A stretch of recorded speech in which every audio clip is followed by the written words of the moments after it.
আসসালামু আলাইকুম বন্ধুরা, আশা করি আপনারা সকলেই ভালো আছেন। তারকান এলাকায় বসবাস করা একজন ব্যক্তি ছিলেন।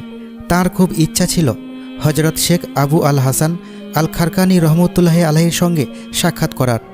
কেননা শেখ আবু আল হাসান আল খারকানি রহমতুল্লাহ আলাইহি ছিলেন সেই সময়কালের আল্লাহর একজন অলি। তিনি সব সময় ইসলামের দাওয়াত দেওয়ার কাজে নিযুক্ত ছিলেন, কিন্তু পথের দূরত্ব এবং সফরের মুশকিলের কথা চিন্তা করলে তার খারকান যাওয়ার আর সাহস হয় না। একদিন সেই ব্যক্তি উনার সাথে সাক্ষাৎ করার জন্য অস্থির হয়ে পড়ে এবং সফর করার জন্য তৈরি হয়ে নেয়। রাস্তা ছিল উঁচু নিচু এবং দূরত্ব ছিল অনেক, কিন্তু তার সাহস এবং লক্ষ্য ছিল মজবুত।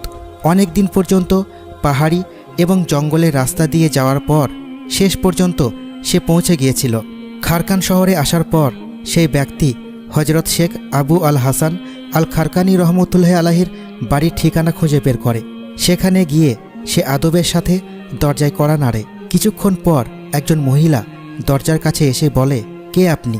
তখন সেই ব্যক্তি জবাব দেয়, আমি তারকান থেকে আসছি হজরত শেখ আবু আল হাসান আল খারকানি রহমতুল্লাহ আলাহির সঙ্গে সাক্ষাৎ করতে।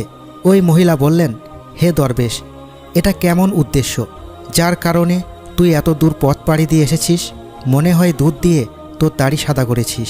তোর আক্কেলের জন্য আমার কান্না করতে ইচ্ছে হয়। তোর কি নিজের শহরে আর কোনো ব্যক্তি ছিল না? লোকটি মহিলার কথা শুনে অনেক কষ্ট পায় এবং তার চোখ দিয়ে পানি গড়িয়ে পড়ল। এরপর সে সাহস করে বলে, আমার হাল যাই হোক, আমাকে বলুন শেখ সাহেব এখন কোথায় আছেন? লোকটি আর তেমন কিছুই বলেনি, কারণ সে সব কিছু পিছু ছেড়ে এসেছিল।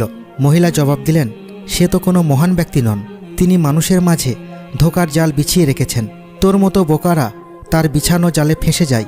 এখনও সময় আছে, যেখান থেকে এসেছিস সেখানে ফিরে যা, নয়তো ওই ধোকাবাজের জালে ফেঁসে তুইও ধ্বংস হয়ে যাবি।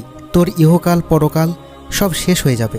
সে একজন ধুরন্ধর ব্যক্তি, তার চোখে মুখে এমন জাদু আছে যে চালাক ব্যক্তিও তার জালে ফেঁসে যায়। এই সব কথা বলে মহিলা ওই ব্যক্তিকে হজরত শেখের সম্পর্কে এমন অনেক খারাপ মন্তব্য করল।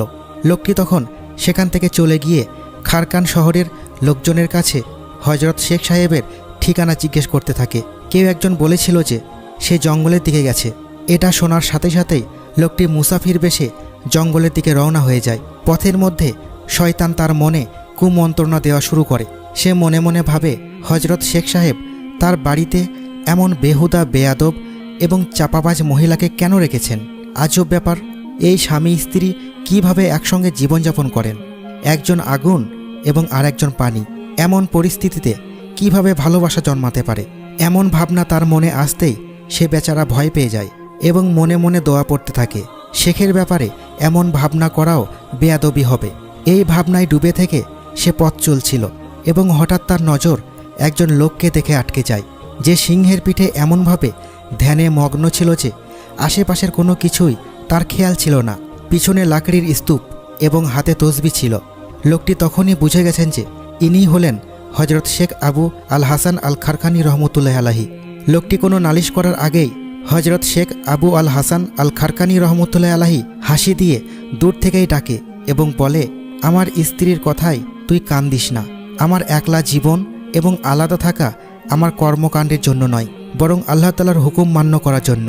আমি ওই মহিলার কর্কশ জবান সহ্য করি এবং এই পরামর্শ তোকেও দিতে চাই, যাতে তুইও তোর বদ স্ত্রীর সাথে সম্পর্ক বজায় রাখতে পারিস এবং হাসি খুশির সাথে জীবনযাপন করতে পারিস, কারণ সবুরে মেয়া ফলে। আল্লাহ তাআলা আমাকে স্ত্রীর বদ জবানের জন্য অপেক্ষা করতে বলেছেন। যদি আমি স্ত্রীর কথা সহ্য করতে না পারতাম, তাহলে আমি এই সিংহের পিঠে কিভাবে থাকতাম? যদি আমার অপেক্ষা ওই মহিলার বোঝা উঠাতে না পারে, তবে এই সিংহ আমার বোঝা কিভাবে উঠাতো? বন্ধুরা, এই ঘটনায় শিক্ষণীয় বিষয় হচ্ছে, মানুষকে সব ধরনের পরিস্থিতিতে ধৈর্য ধারণ করতে হবে এবং আল্লাহ তাআলার শুকরিয়া আদায় করতে হবে। অপেক্ষার মাধ্যমেই সকল আশা পূরণ হওয়া সম্ভব। আল্লাহ তাআলা যেন আমাদের সবাইকে অপেক্ষা এবং তার শুকর করার তৌফিক দান করেন। আমিন।